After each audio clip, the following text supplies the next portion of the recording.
Depois do conflito na Ucrânia em 2014, países europeus e os Estados Unidos lançaram uma série de embargos contra produtos e empresas da Rússia.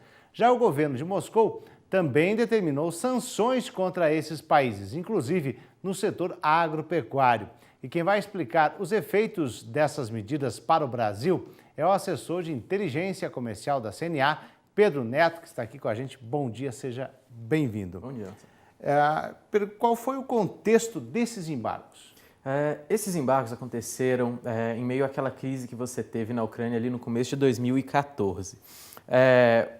A população do leste da Ucrânia começou a se revoltar contra o governo central e a população ali da Crimeia, que é aquela península que está pintada de roxo ali no mapa, se separou da Ucrânia e pediu para entrar na Rússia e se tornar um território russo. A Rússia aceitou, anexou a Crimeia ali em março e, como resposta a isso, a União Europeia, que está ali, que faz fronteira com a Ucrânia, lançou uma série de sanções, como você disse, contra alguns setores da economia russa. Além disso, Estados Unidos, Noruega, Austrália e alguns outros países que também são produtores de mercadorias agropecuárias lançaram sanções contra alguns indivíduos ligados ao governo do Vladimir Putin.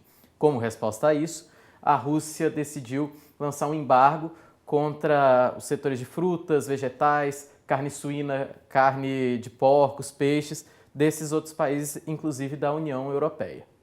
Agora, Pedro, como essa movimentação geopolítica afeta a produção agropecuária brasileira? Com esses embargos que aconteceram, acabou se abrindo um espaço no mercado russo de diversos produtos agropecuários. A Bielorrússia, por exemplo, começou a exportar muito mais leite para a Rússia. A Bielorrússia que fica ali, faz fronteira com a Ucrânia e com a Rússia.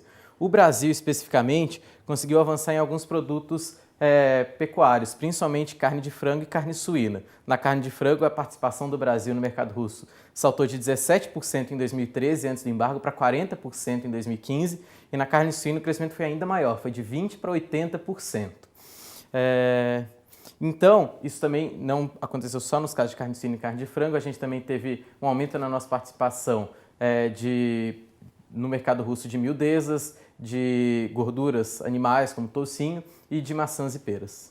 Agora, Pedro, mas isso não significa necessariamente que estamos exportando valores maiores. Exatamente. Simultaneamente a esses embargos, a Rússia começou a sofrer uma crise econômica por causa da redução nos preços internacionais de petróleo e de gás natural, que eles exportam bastante. Então, por causa disso, os valores totais de importação da Rússia caíram. Em alguns casos, de fato, esse crescimento da nossa participação ali compensou essa queda nas importações totais. No caso da carne suína, por exemplo, a gente exporta hoje 330 milhões de dólares a mais que exportava antes do embargo. Já no caso de carne de frango, as nossas exportações totais, apesar desse crescimento na participação, caíram em mais ou menos $1 milhão. Agora, Pedro, então, a médio e longo prazo, os embargos russos são favoráveis ou não à agropecuária brasileira? Isso vai depender, na verdade, de 3 fatores. Em primeiro lugar, os embargos acabam protegendo a produção russa e o produtor russo de uma parte da concorrência internacional. E a médio prazo isso pode desenvolver alguns setores da agropecuária de lá, como já está acontecendo com carne de pato e carne de peru. Além disso, a gente precisa se lembrar que em algum momento os embargos vão chegar ao fim. A princípio eles estão marcados para terminar, inicialmente eles iam durar 1 ano, agora eles já ampliaram essa duração até o final de 2017, eles podem ampliar mais ou podem terminar esses embargos antes, a gente não tem como saber, mas em algum momento isso vai acabar e o produtor europeu e o produtor norte-americano vão voltar a ter acesso ao mercado russo. E é bem possível que nesse momento a nossa participação ali no mercado russo acabe diminuindo por causa dessa maior concorrência.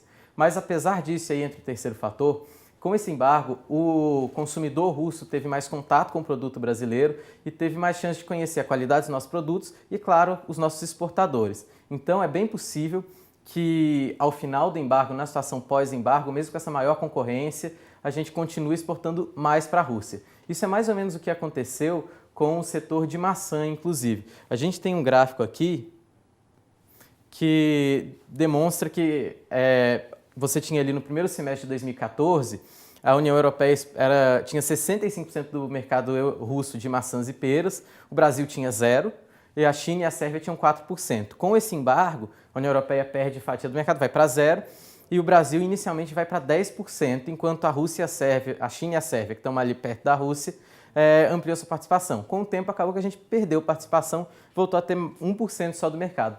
Mas mesmo assim, no primeiro semestre desse ano, a gente ainda exportou $2,5 milhões de maçã e pera para a Rússia, que é o maior resultado desde 2001.